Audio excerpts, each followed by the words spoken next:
Hey guys, we are live. Thank you for joining us over here on YouTube, Facebook, or Twitter, wherever you happen to be watching today.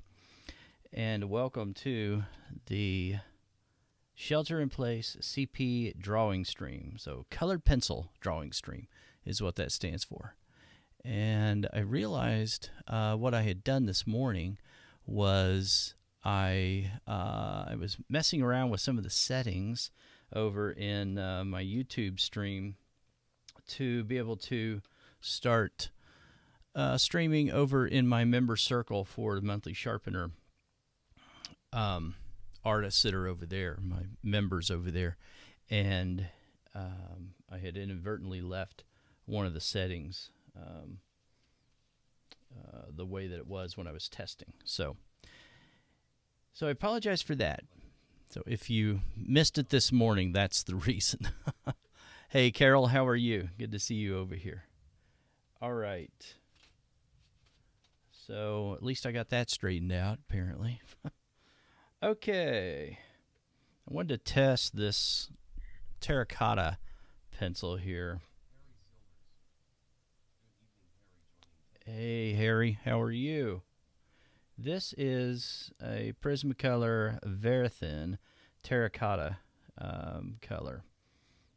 And just for light, small, tiny, light details, it's a great pencil to have. So I'm going to set that over there in my assortment of pencils. May use that. All right, let's see, where were we here? I think we were going back and forth between some of these areas with the lighter area and the darker tones as well. So I want to use. I'm going to pull back out this sepia red. And I'm also going to use this brown ochre 10%. Hey, Melanie. How are you? Good to see you over here. All right. I think that one's sharp enough. Let's see if I can get a little bit closer here. Okay. Well, this is... Hey, Sergi, man. Thanks for joining over here. He cracks me up. Dropping pencils. All right. This is my favorite part. When we... Hey. Well, thanks, guys, for joining. I really appreciate it. If you're joining on... Twitter. Actually, I'm looking at the stream over on Twitter, and it's not doing well. So I'm going to go ahead and turn that off. That'll just save some aggravation. There we go. Hardly anyone ever joins over there anyway, so it doesn't matter. This is my favorite part, though. Just starting to put in some of the tiny details at the end. So if I want to capture, let me zoom in just a little bit, see if we got enough room here. There we go. If I want to capture like this little highlight right here, but I feel like right in here, I feel like that's not light enough, that I went a little bit too dark, then I think we used this AFMAT eraser last time. And I just want to show you what you can do is not even... hit the button on it, but just scrub it back and forth a little bit, and you can lighten it up that way also. That works just fine. And then we can come back in there, the lighter color, and then on both sides here, darken that up. I love being able to do that. Just being able to push that back in a darker direction if we need to. and then in a lighter direction with that eraser. Okay, so look for some of these. I want to look for some of the dark areas, and then we're going to go back to that middle value a little bit. We were starting to darken up some of these over here, though.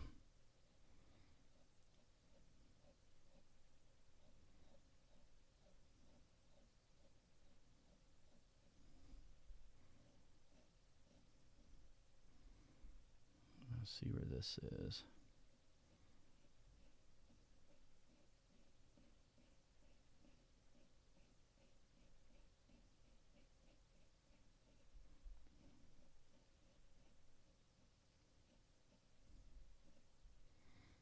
Okay.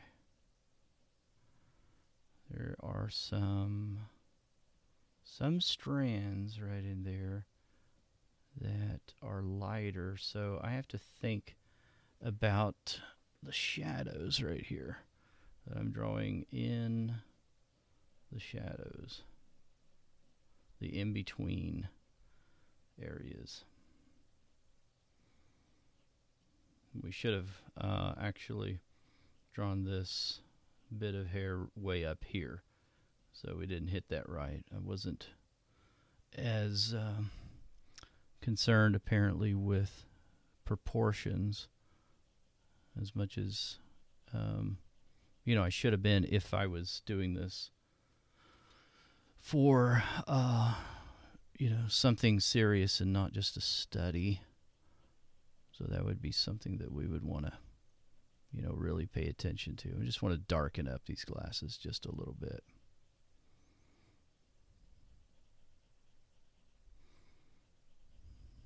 Just so that there is that contrast right there.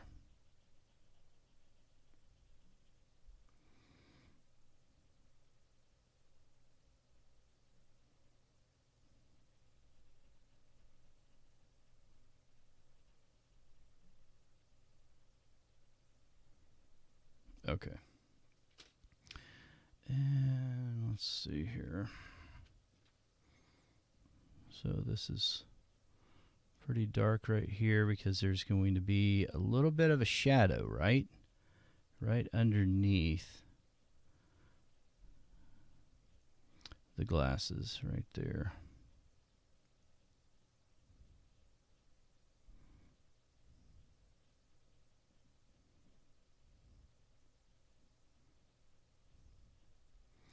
Okay. This shadow back here, even though perspective and proportion is not quite right, the study is on the hair, though. I do want to put that shadow in here.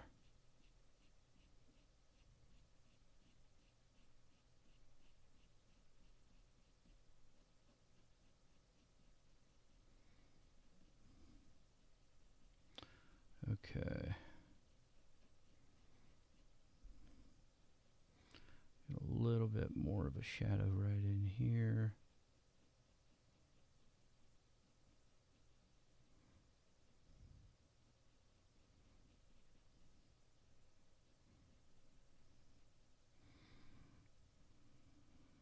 So right here, it would be really dark.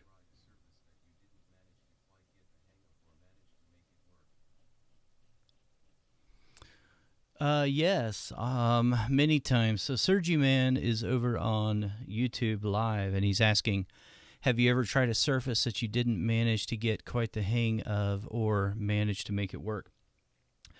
Yeah, so because different techniques, may be required for a different surface, right? And so when I first started trying the Strathmore toned tan and toned gray papers, the 90 pound, when they came out with that, I can't remember maybe it's 140 pound. They came out with the paper that was a little thicker, and so I thought, okay, I'm going to be able to use this to start, doing full colored pencil renderings on, and and I couldn't do it because you ran out of tooth too quickly. And so I tried all the pencils, every pencil that I had, and some different techniques. And, maybe some have better luck with it, but I just was never happy with using that paper for most of, the techniques that I like to use in colored pencil. Now, modifying the technique, there is something that you can do with it that I think works really well, and that is, and I did a YouTube video on this, is drawing a minimal sketch. So just using like 2 to 3 colors and quickly, filling in the tooth, because it fills in very quickly on its own. So I did that, and I'm happy with that. That was quite a bit of fun. But I mean, other than that, most of the time, you're modifying your technique, right? That's what I'm doing. That's probably what you're doing, Sergio, is, modify the technique for whatever the surface is, right, that you're working on. Make sure my head isn't in the frame there. Okay. And there is a link down below in the description if you would like to take the free course for portrait prep. Then we're going to be offering that starting June 1st. And I've got a link down there in the description. I think it's sharpenedartist.com/PPC dash waitlist, I believe, something like that.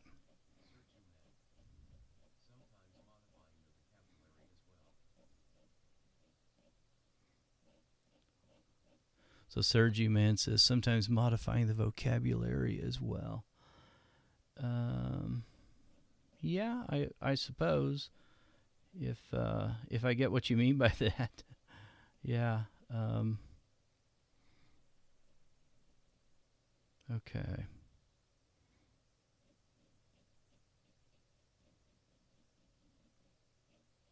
Now let's do this. Let's look for some of the detail where this is not going to look as polished. So if we have this dark area right up here, now I'm letting mine move down this little streak right here that connects on the other side. I'm moving it down just a little bit, but I have to figure out where it's connecting on this side. So I'm going to say somewhere right in here, and then we'll look at some of those smaller details within this section of hair. Okay. Right in here, that's going to be some interesting areas too. But I'm not going to concern myself yet with that. I'm going to come back over here.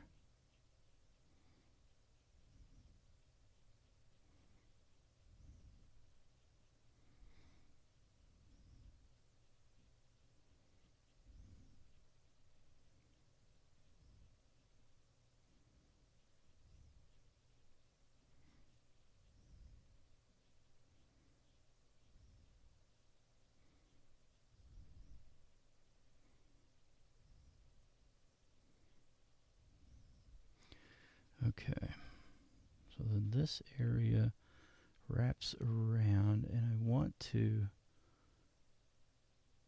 curve that section just a little bit right in there, up that way.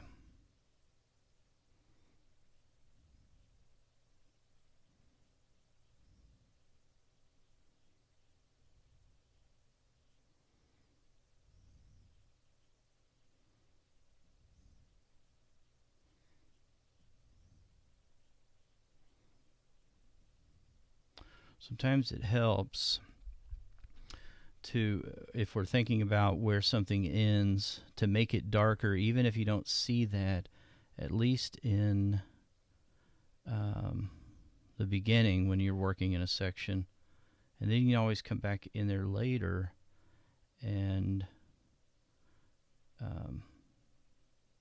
create some of the values, equal or match some of the values that are surrounding that area.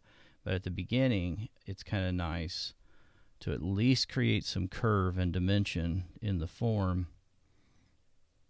by thinking three-dimensionally and darkening it as it moves away from our view. And then I can come back in there later and match those values, make them equal to areas that added a three-dimensional look to us or for us. So let's continue looking at this strand right here, this section, little block of hair right there.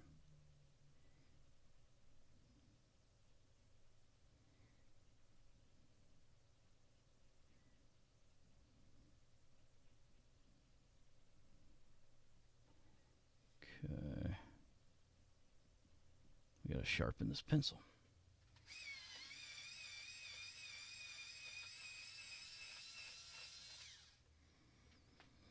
All right.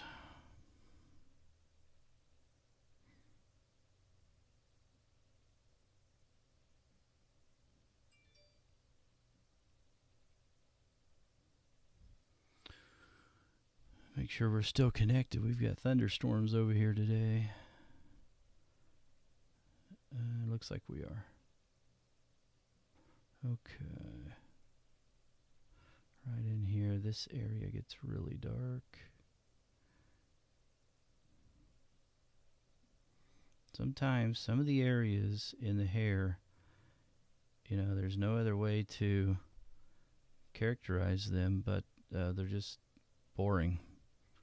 They're just, it's laborious, it's work. And there's just hardly any way around it, There isn't any way around it, really.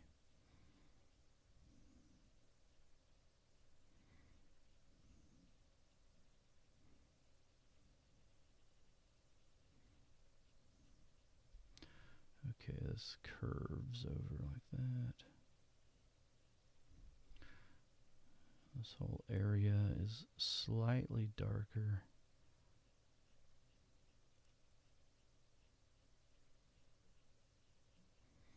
You see, the other problem with hair, if you're like me, is it's hard to stay focused in one section like I should have been over there.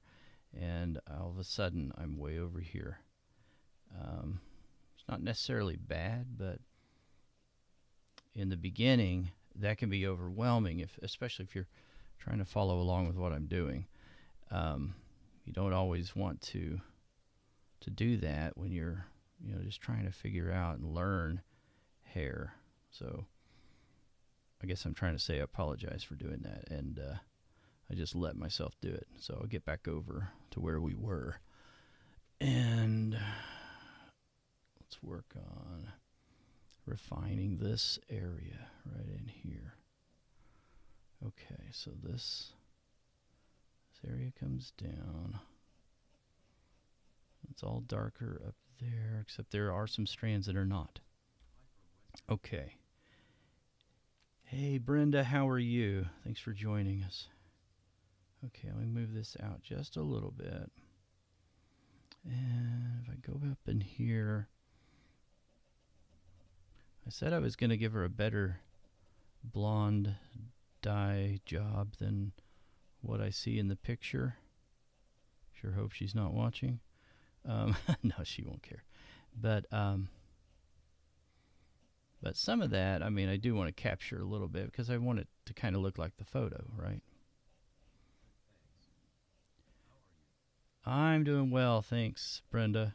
Appreciate you being here. Okay, then back over here.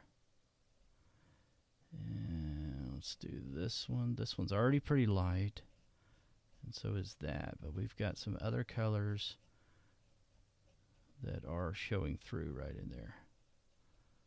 So let's see here. Okay, blow that away. Get rid of that. Now, I do want to show a little bit of where we're able to see some of that scalp in there. So that's gonna be an important piece, I think, to show there. So Johanna is asking over on YouTube about the eraser. This is the AFMAT battery-operated eraser. I like this one because I can hold it kind of like a pencil really well. It's nice and small. It has two different sized nibs. This is the smaller of the two. And so you feel like you're drawing with it. And you don't always have to, turn it on and, use it with the battery operation. So that's kind of a nice feature as well. I'm seeing a little bit of the scalp up in here. But I'm not sure how well that will translate in a drawing. So I think I'll just leave that alone, actually. I don't know that it really adds anything to the overall composition either by putting it in. Okay.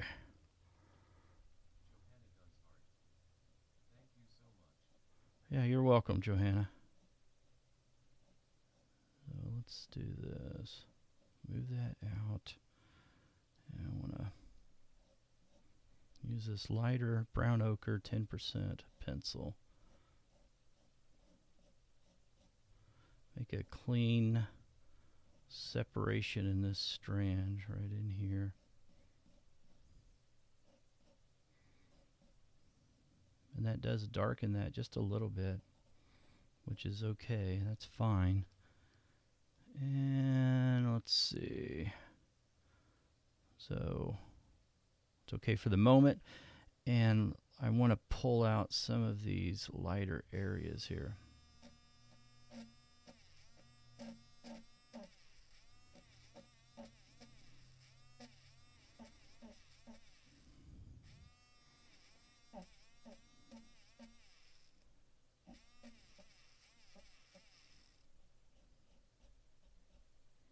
Come back up here.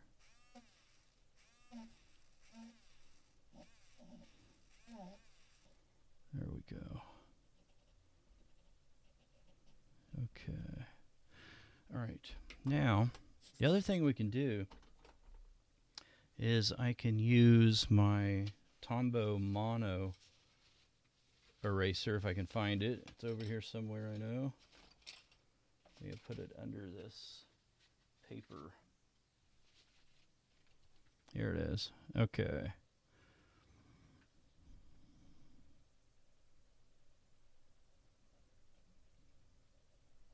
So you just kind of use heavy pressure and then lighten it up as I move away from the area that's lighter right in there.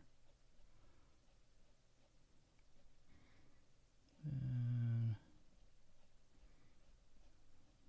we've got a lot of debris now on the surface because of that.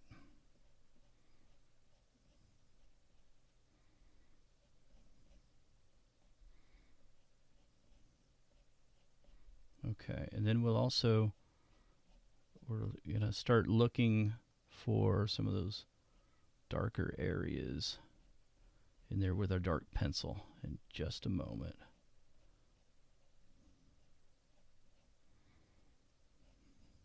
So really we're drawing with erasing, right? That's what we're doing. Sometimes that is the best thing to do. So if I did it in this area, I just need to kind of be consistent and work my way around a little bit.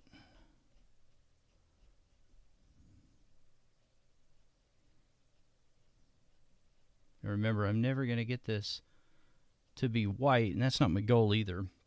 But I do have to remember I'm on cream Stonehenge paper. So Some of that's just not coming off, so I've got to use this brush.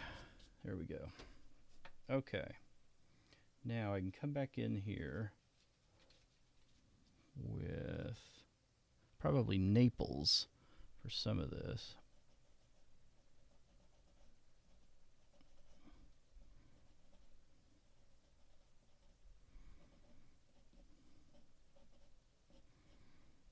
Okay.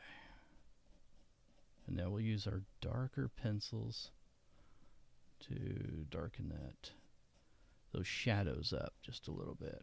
The roots, right? Okay. I don't want to forget about this brown ochre pencil. Really nice middle value pencil.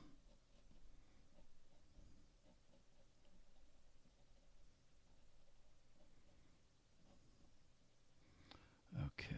You put this particular color next to an area that you want to show as being very, very bright, and it starts to stand out quite a bit.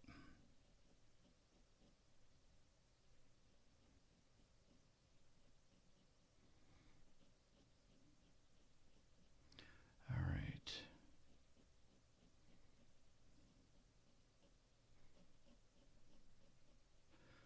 All right, so now let's put that darker color in there.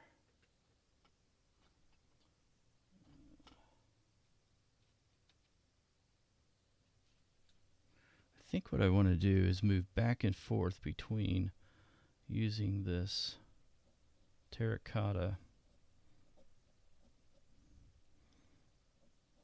It's a very, very small drawing. This is pretty tiny. Terracotta and dark indigo.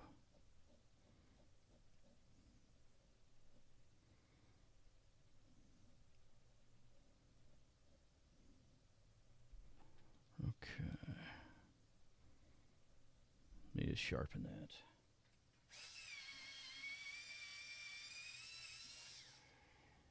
All right.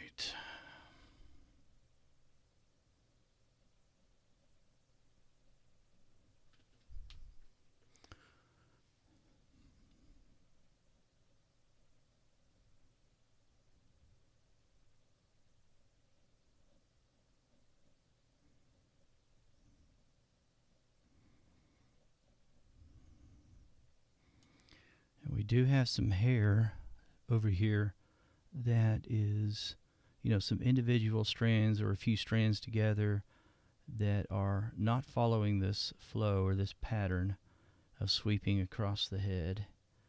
And we can put those in a little later. They don't have to go in there right now.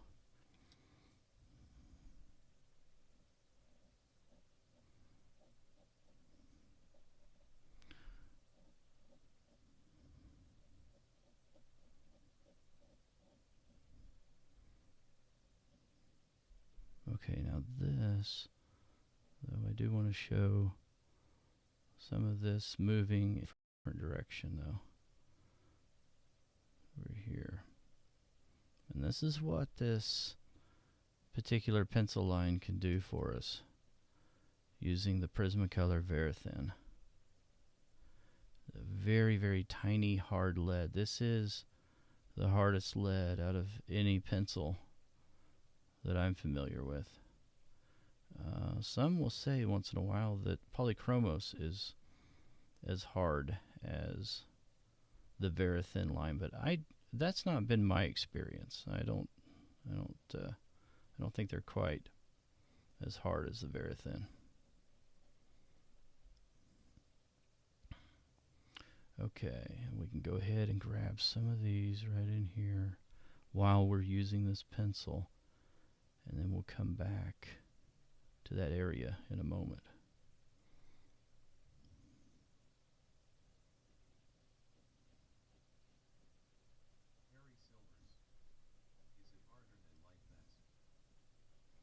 Yeah, these the Verithin pencils are much harder than the Lightfast pencils.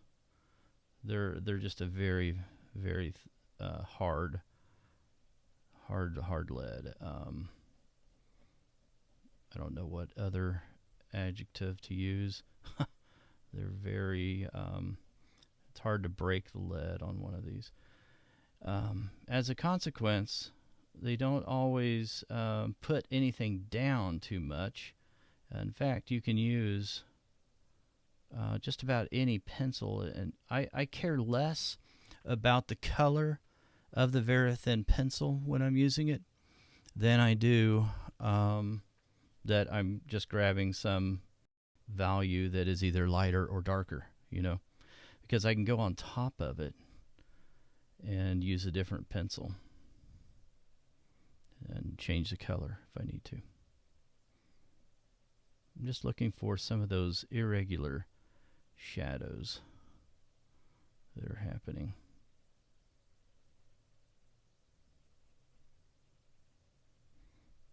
And where I don't have this logical flow of hair going in this sweeping direction like we did with most of the other sections of hair.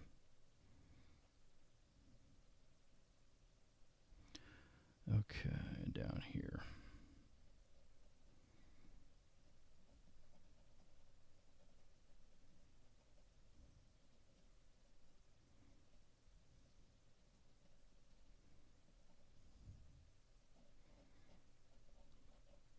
Now we certainly get away from some kind of airbrushed look to the hair when we do this. But it does look, in my opinion, a little more like reality. Okay. I don't want to overdo it. Do it just enough here and there.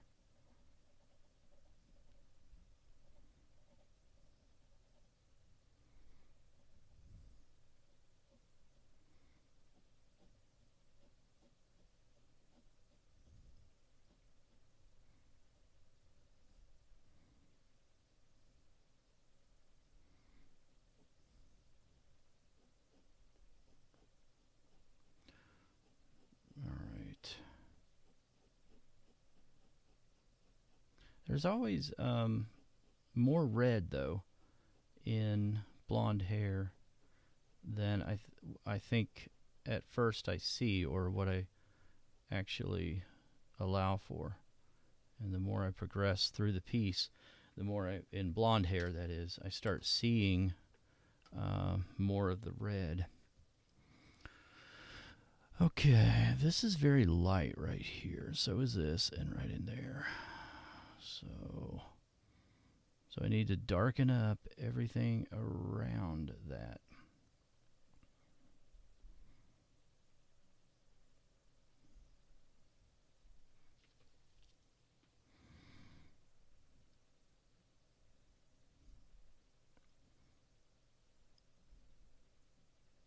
Now with this blue, I want to be very judicious in how I apply it.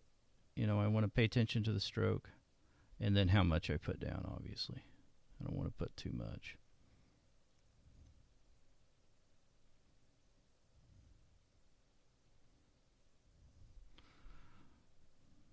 Some over here. There we go. And then right in here, we want that tucked in right there, don't we? All right. Way back here, obviously, as we build this up, we want to keep adding more of our darker values. I don't want this pencil to go too far here. So I want to bring it back out, use it just a little bit right in here. Okay. Now, come back in here with my Naples. Go over some of these areas just a little bit, and will help with this luminance pencil to kind of move some of these areas around, so I can dig into the paper a little bit because I'm getting close to being done anyway. So I don't want to be afraid of that. I can dig into it just a little.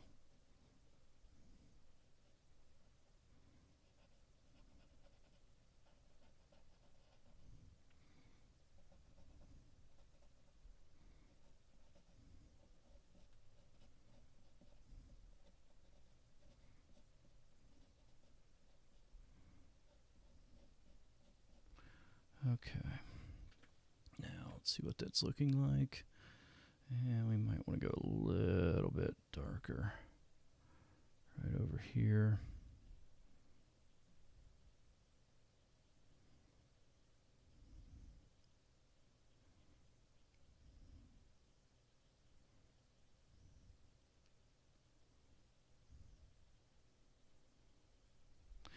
And then we can use, let's see here. Use one of our, I had this dark honey. I don't think I've used it yet. That's dark honey. Yeah, that's not too bad. Go ahead and pull that out.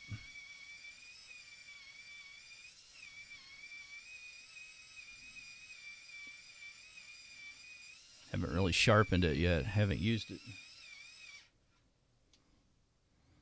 Okay, it's nice and sharp.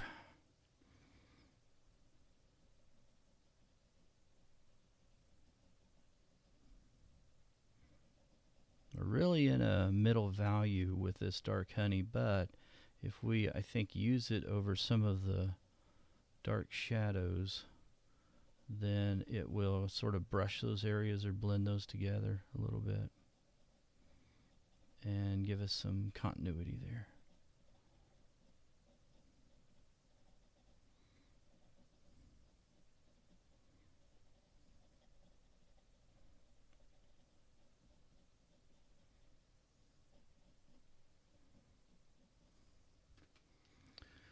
Can't hardly help myself wanting to sort of go in there and emulate exactly what I see with some of these really bright blonde streaks. Then on the other hand, I don't want to really do that either. So, fighting with myself on that. What would you do if this was a portrait commission? You know, would you go ahead and draw it exactly the way that you see it? Or would you try to fix something that you feel like isn't, the best option for the overall composition of the portrait and wouldn't communicate as well in a drawing? You know, it's a something that you have to decide and think about.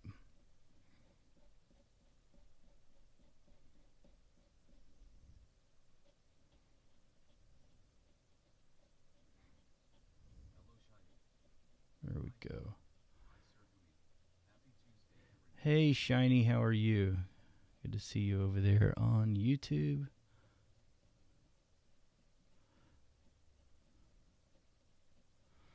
Okay. Let's go back over here. I need to sharpen this.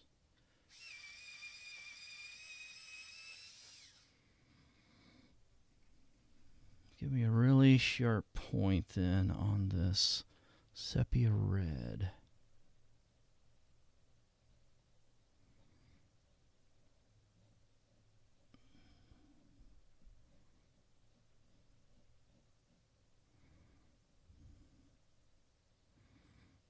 Follow this strand, this section, all the way over here to this area.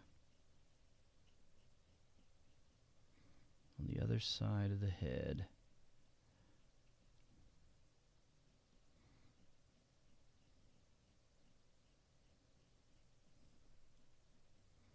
There we go.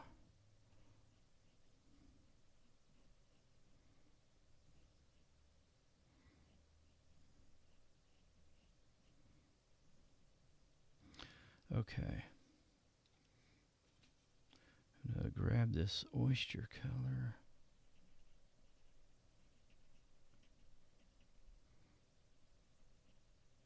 Got a little lighter right in there.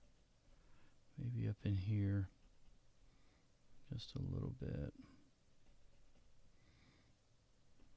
If I'm not careful with this oyster color, it can start creating things that look like salt and pepper hair, gray hair, and things like that. So I don't want to use too much of it. All right. Okay, this area, I think overall, needs to be slightly darker. And then come out of that darker value into a lighter one. And right in here as well. Darker strand right in here.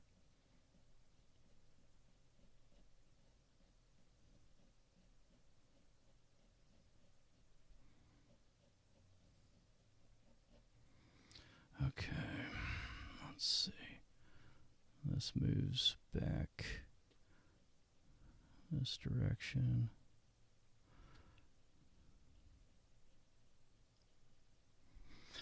All right. Now I want to use that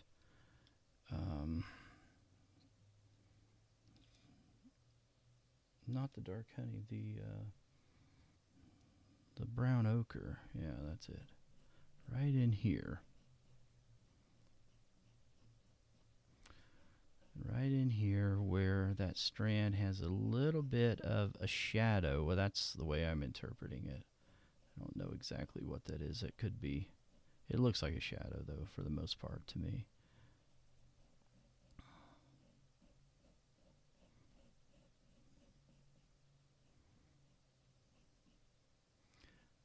It comes back here, and there's a shadow in this direction as well, just a little bit.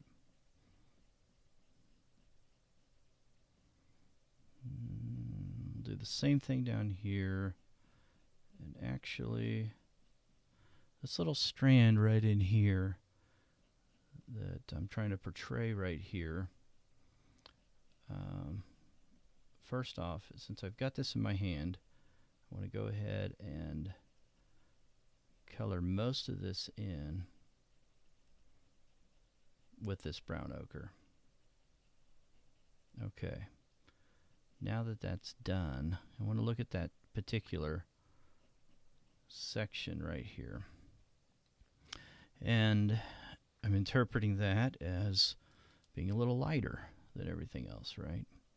So if that's the case, then I want to darken some of the other areas first, and then I want to go back to this area and lighten it up a little bit. So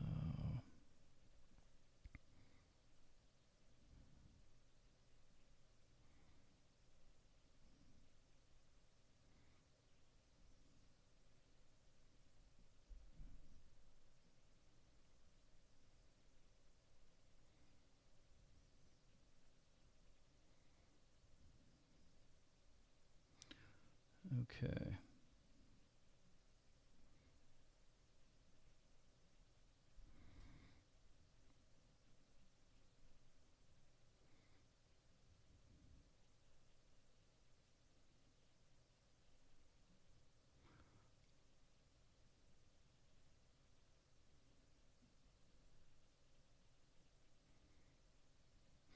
All right, so if we've got that dark enough, then I'll do a couple other things here before we do this.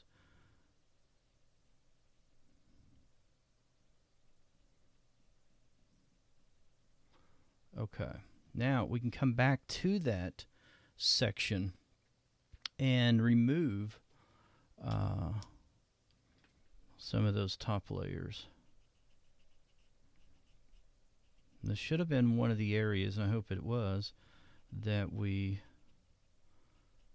sort of reserved by putting white down, and then later on we put Naples yellow down as well.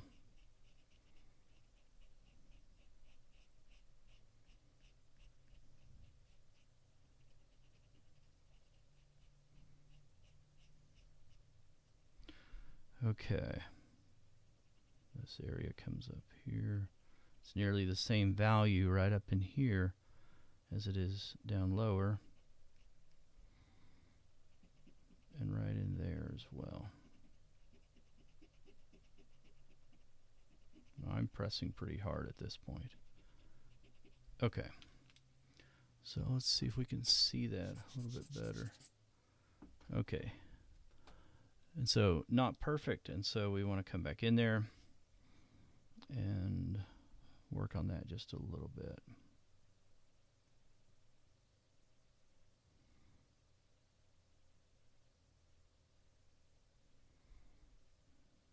And over here on this side, so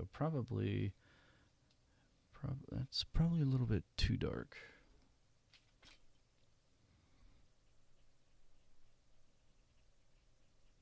Okay. Now I can come back in here with my brown ochre just to get a sense of that direction here.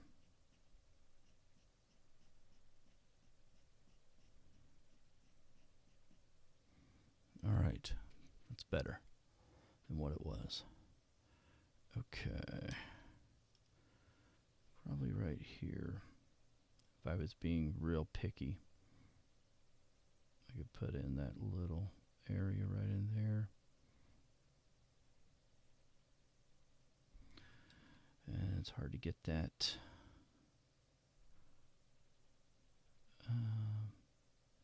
to be thin enough. So, and that's one of the dangers. I mean, if you start drawing way too small, of course, this is a study, but if you're drawing way too small and you're trying to put in tiny details like in hair, then you have that risk of making everything look like it's spaghetti, or of course the dreaded plastic looking hair. You know, I don't want that. We don't want that. I'd rather err on the side of making it look more like illustration hair, you know, making it blocks of hair. I'd rather err on that side than I would making it look like it's, you know, plastic or spaghetti. It's so easy to do. It's so hard not to do that sometimes. But especially if you're drawing very small, then it just makes your job so much harder, you know. Okay. Yeah, starting to look like a mess right in there. And I'm not meaning that in a good way. That's, you know, that's something that I don't want to really have happen.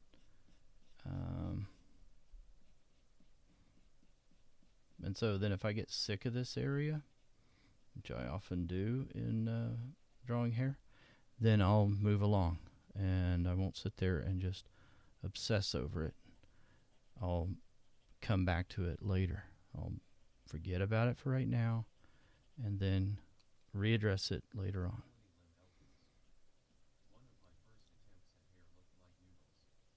Yeah, me too, Melanie.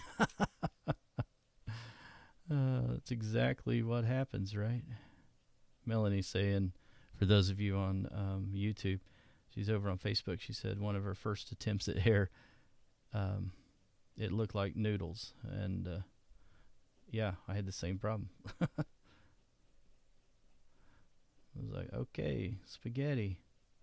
All right, let's get the sauce out. Can happen so easily.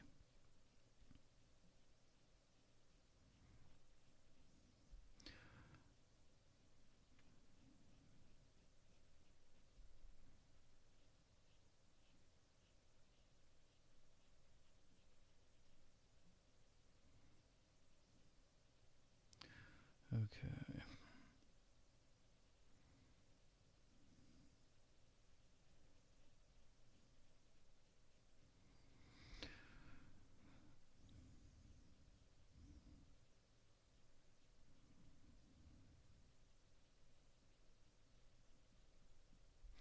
Okay, if every curve and every curl looked like that, things would be a lot easier, but they're not.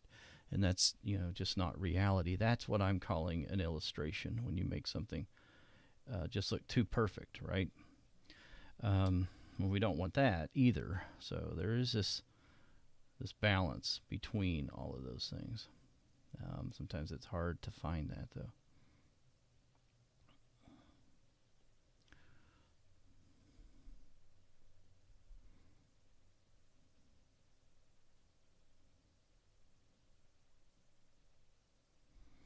Okay, let's switch over to my dull brown ochre. I tell you, let me sharpen that up a little bit here. Okay.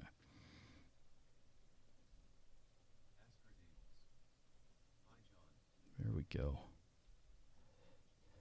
Oh, hey, Astrid, how are you?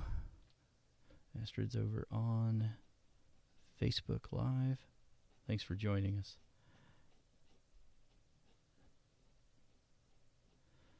Okay, now I'm looking for those areas where, the hair is moving in these directions that are not as logical right now.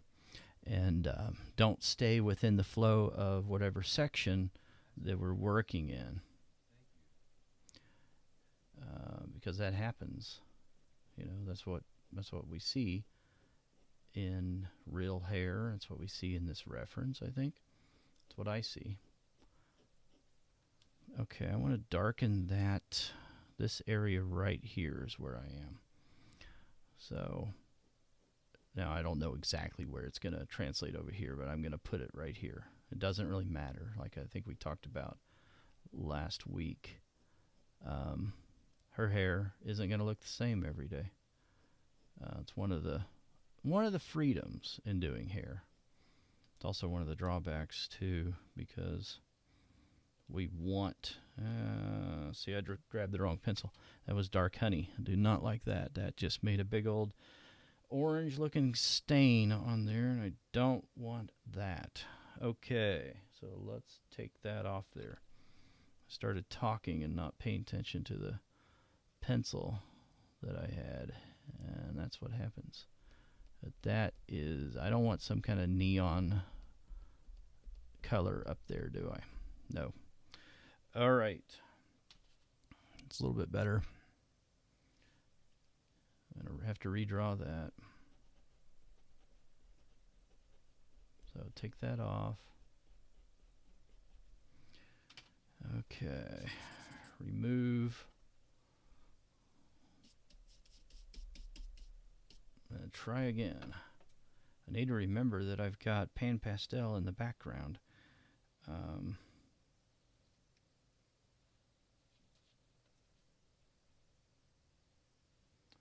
Take that brown ochre and put it over here. There we go. Much better.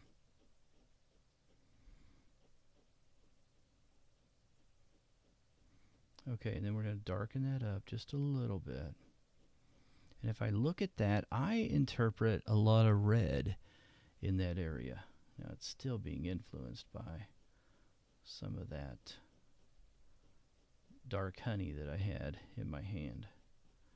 All right, so take our sepia red, come back in there, and that's quite a bit darker value too. So we're okay doing this, making this darker right in here. It's going to make everything else look quite a bit lighter, which is a good thing.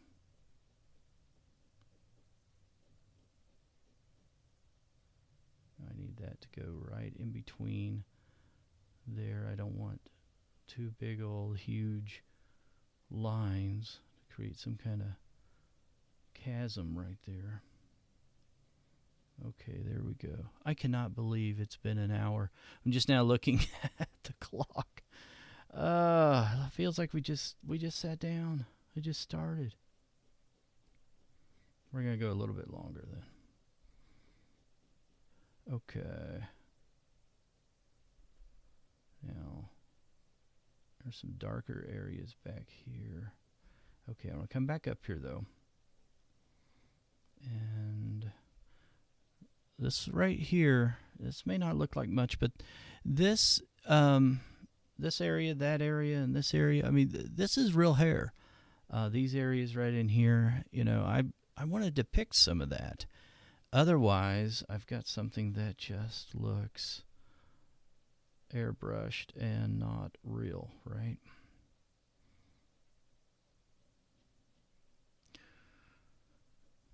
Okay. So let's go back over here to this. It's still, for me, it's way, way too neon at this point. So I'm going to grab my blue. Very carefully, I'm going to add just a little tiny bit here and there. Not a lot. I'm barely even touching the surface. Okay. But then as I move back over here, I'm going to touch it even more.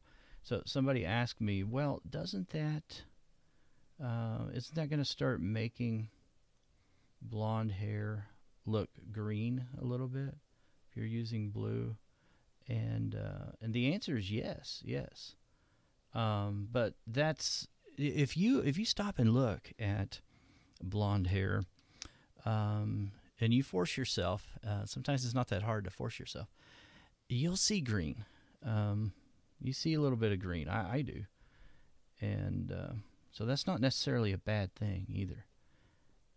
Especially when you compare that to a skin tone on a light Caucasian skin, right? You'll see some green tones in there. So it's just the same way with seeing reds and pinks in blonde hair. I see a lot of that, and you can see the similarities in looking at fair-skinned people and blonde hair.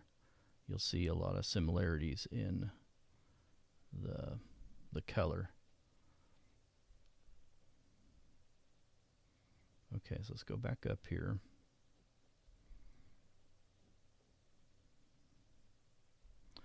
Let's see, there's a lot of little differences happening in some of these small sections of hair up in there.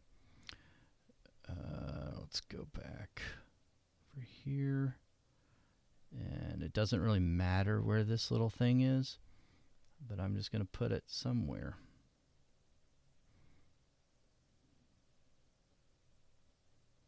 In there.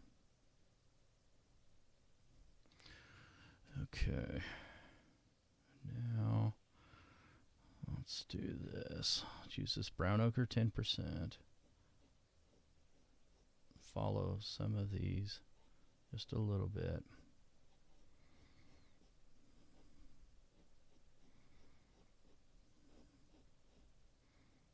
And push that hair in certain areas there. As it's not all perfect. Or it shouldn't be. Okay. Now, let's see what that's looking like. Yeah. So, if it depends on how much time we want to spend on this. If we wanted to, work on this for a long time, we would come in here and we would make sure that everything, by the time we're done, is smooth. And we have a smooth surface that we're on. Right now, I can see white of the paper. And we may even use solvent. We could do that. And if you guys want to, I guess it's up to you guys. I'll just ask you. But tomorrow we could do that. We could use solvent, and we could fill in some of these areas that are, showing the white of the paper. Might be a fun thing to do. And then show how to start working on top of sections that we've added solvent. That might be fun. I don't know. But I'll just throw that out there and see what you guys think about it. Not quite done yet here. That's getting dull.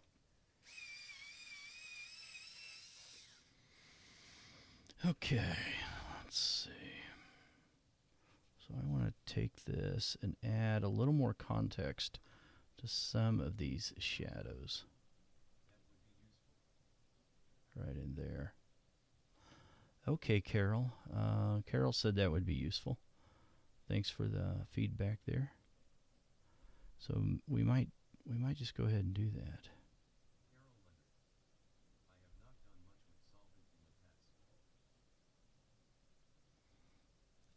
Okay, yeah. Carol said she's not done much with solvent in the past. Well, one thing that's nice about using solvent in the hair is it does speed everything up quite a bit. It speeds up the entire process, and you can get through the hair a little bit quicker. Because you're protecting the tooth a little bit, right, when you use solvent, and then you're able to go then on top of that, and after it's dry.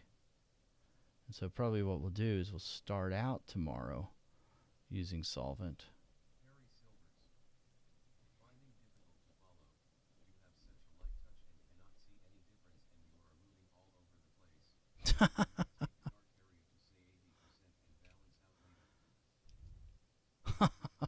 Okay, Harry, let's see here. He's saying he's on Facebook, and he's saying it's finding it hard to follow. You have such a light touch and cannot see any difference, and you are moving all over the place.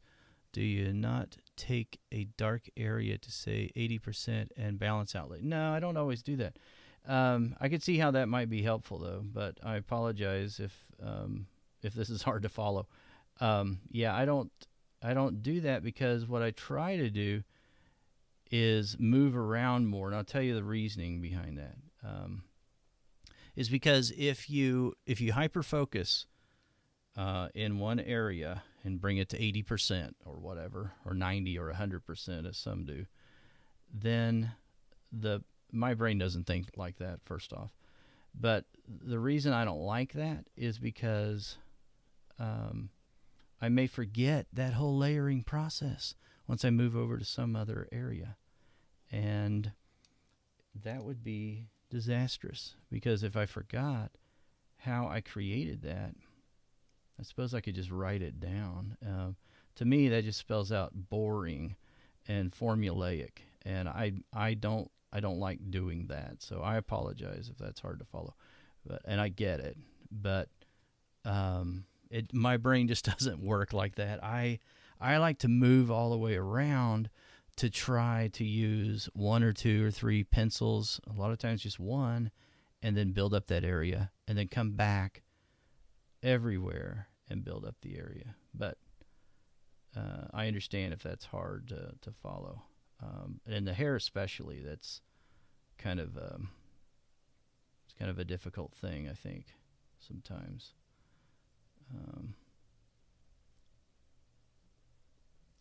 But I think it would be, I don't know. I mean, I'm not saying it can't be done, but I think it would be very difficult to just work like in this little section right here and bring that to completion, or 80%, and then move down to this section and then bring that to completion and then keep moving around like that.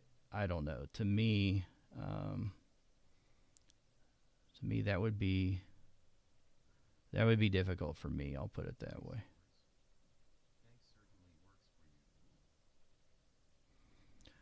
But, I mean, everyone has their own method.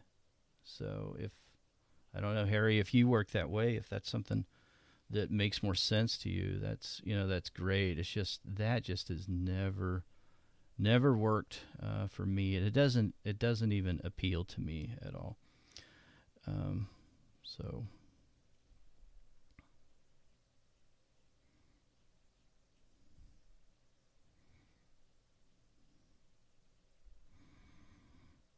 okay,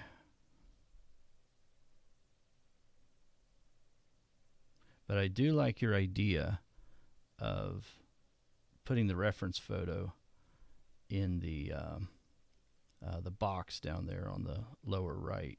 I think that I think that's a great suggestion, and I think I'm gonna do that.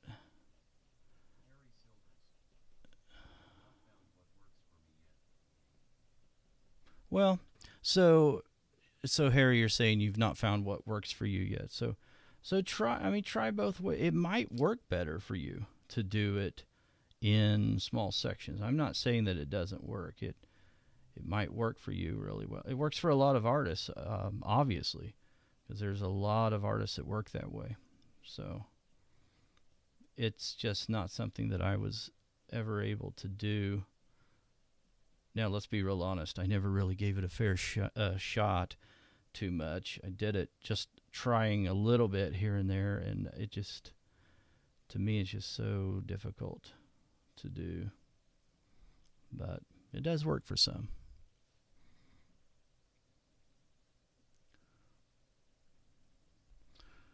Okay.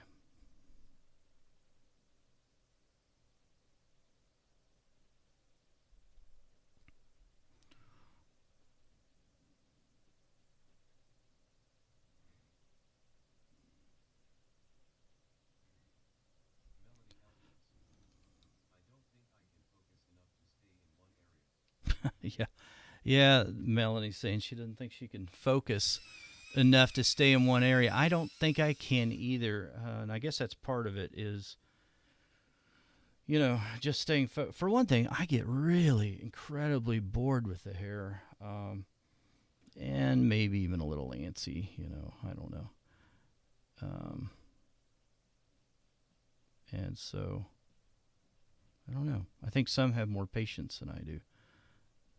And that's great. That's a good thing, I suppose.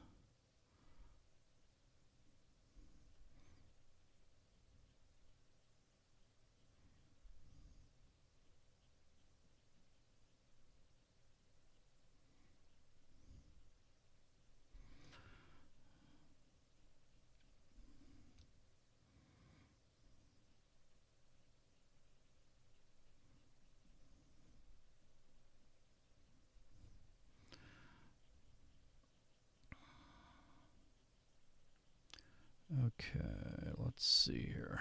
I want to look at the smaller image of it for a moment. And we worked up there just a little bit. And some of this hair, I mean, I guess we could put some of this in here, but some of this, comes from the top and works its way down here. And it's not really connected to that section up there. Whoops.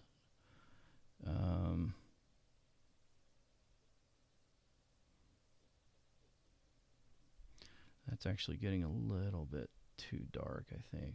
So I can come back in here with this brown ochre.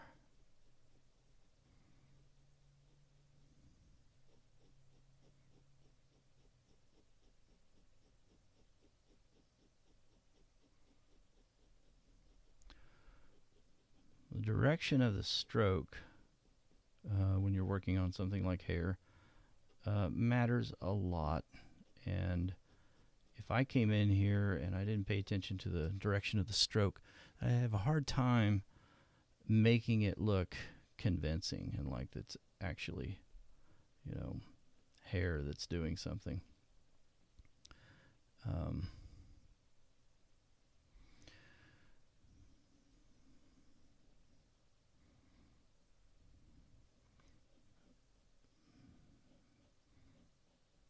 and a lot of times that's what I see is I see that that's the problem when I look at students' work and they're trying to draw hair is they forgot to think about the direction of the stroke, and that can kill the realism in hair probably faster than anything.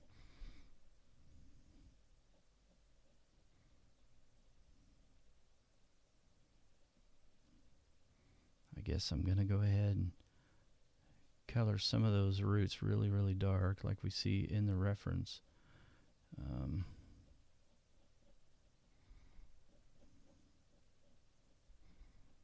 That will help us to emulate what we're looking at, probably, but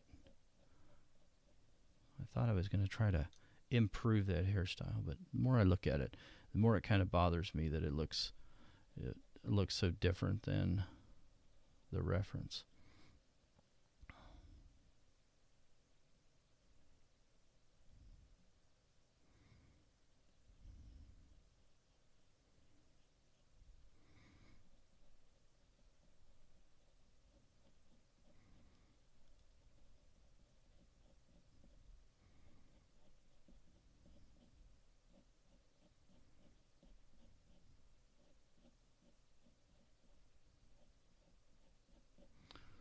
Okay. So then some of these areas.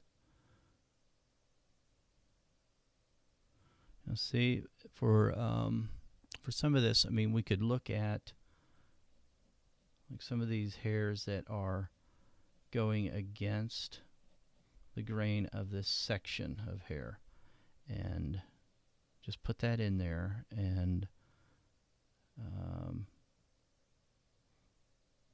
this is kind of going in that direction like that. There's one up there. Now it's a light blonde hair, and so if I put a dark area there, then I can draw around that, put some lighter strands right beside it, and then keep working my way towards eliminating that line.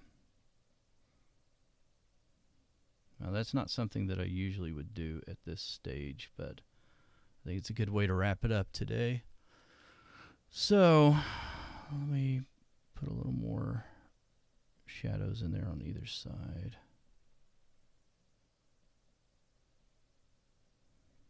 All right. I'm going to make sure I have a very sharp. Put some of these down. I start collecting pencils in my left hand. I don't know if you guys do that. Sometimes I'm wondering where all these pencils came from in my left hand because I keep alternating. So I'm looking at the point of this, making sure it's a very sharp point, for lack of a better term. I guess that's sharp enough. Okay, so I can come in here. I have to kind of know exactly where that is. Maybe I'll zoom in a little bit here. Might help. You guys can see it a little bit easier. Maybe it'll keep my head out of the overhead shot. And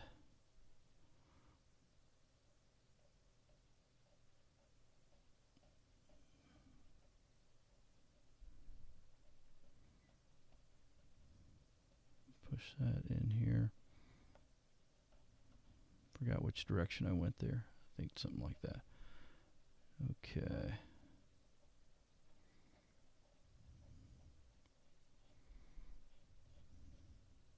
Now we can get two strands, probably. Two little strands out of that. Okay. Blow that away. Use that brush.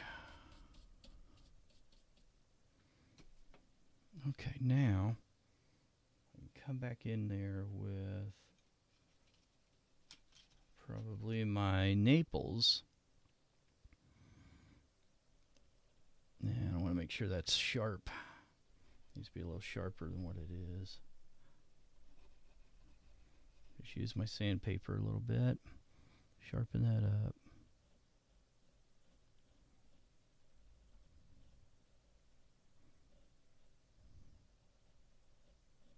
Okay.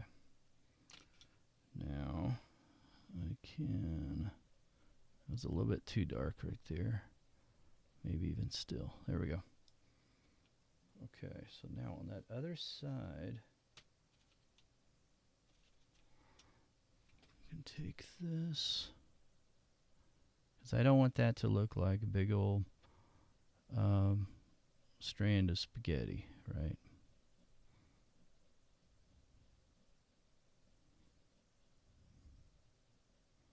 And up close, I'm sure it does.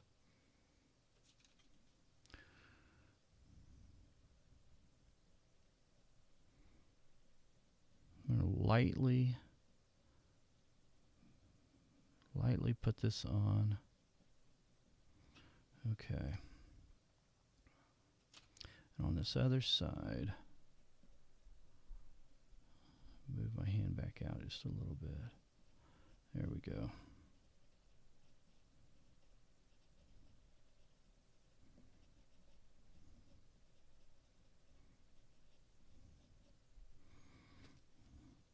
Now zoom back out. You want to look at that a little bit, and now I want to minimize it just a little bit more than what it is. And I can do that by drawing around it and on top of it. And right there beside the area that I would think is showing, the girth of that strand. Okay, right in here.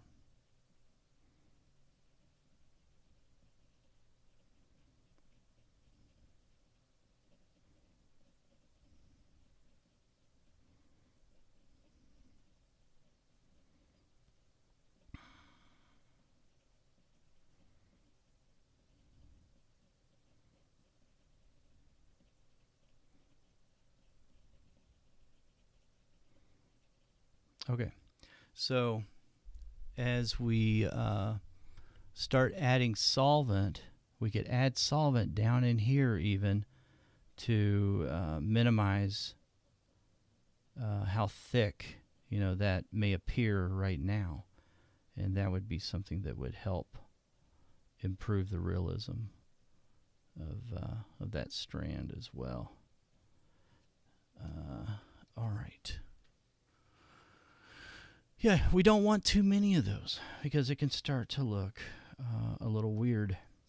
But if we didn't have any at all, it could look equally odd, because that's not reality. There are strands that are not going to be uniform and going in the same direction the whole time. So, all right.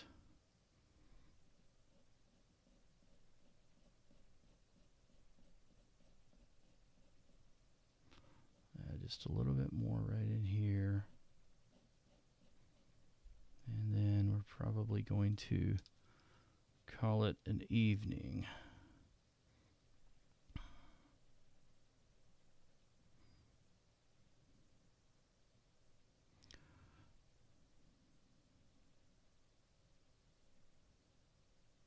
The darker I can get it in between some of these areas, like right in here, then the more some of those blonde areas, those strands, are going to stand out.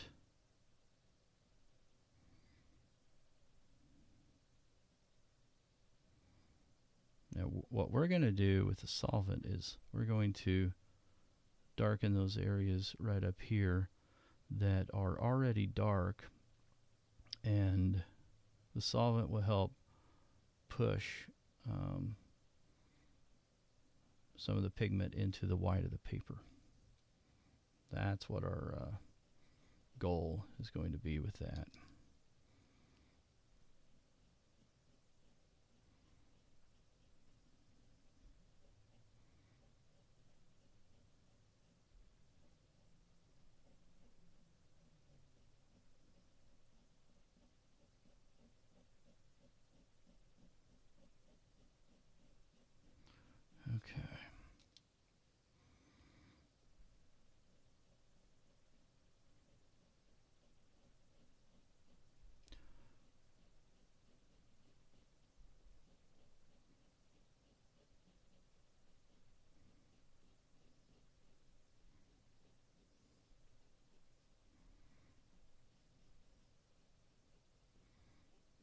right. So if you're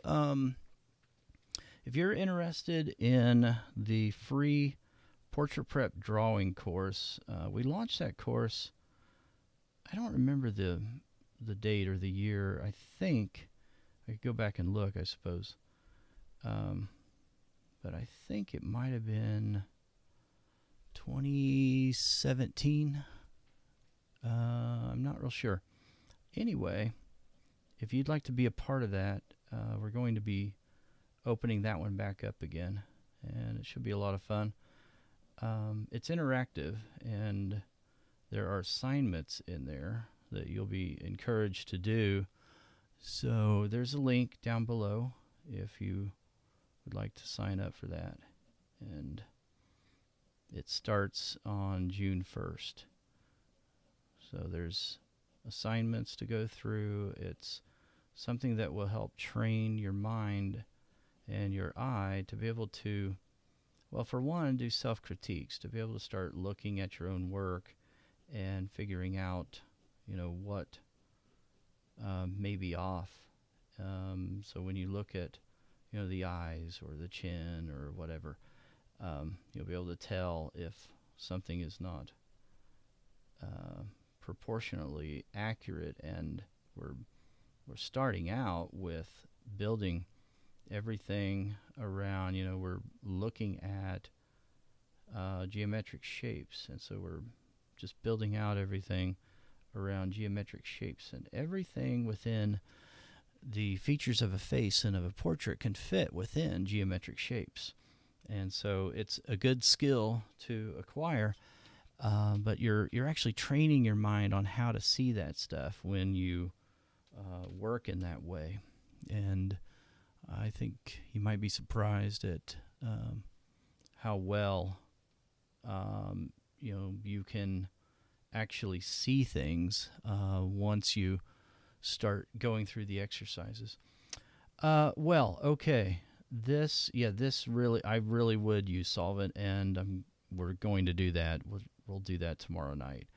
This will help a lot of problems that I'm seeing right now, and help get the white of the paper, or the cream color of the paper, as we're using cream Stonehenge. And that will help to fill in some of those areas, especially in the dark areas.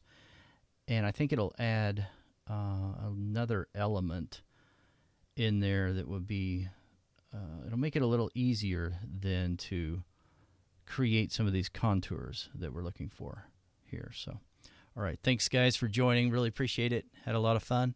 And see you tomorrow night, except for those of you who I will see in office hours tomorrow. So, till then, take care and stay sharp. Bye-bye.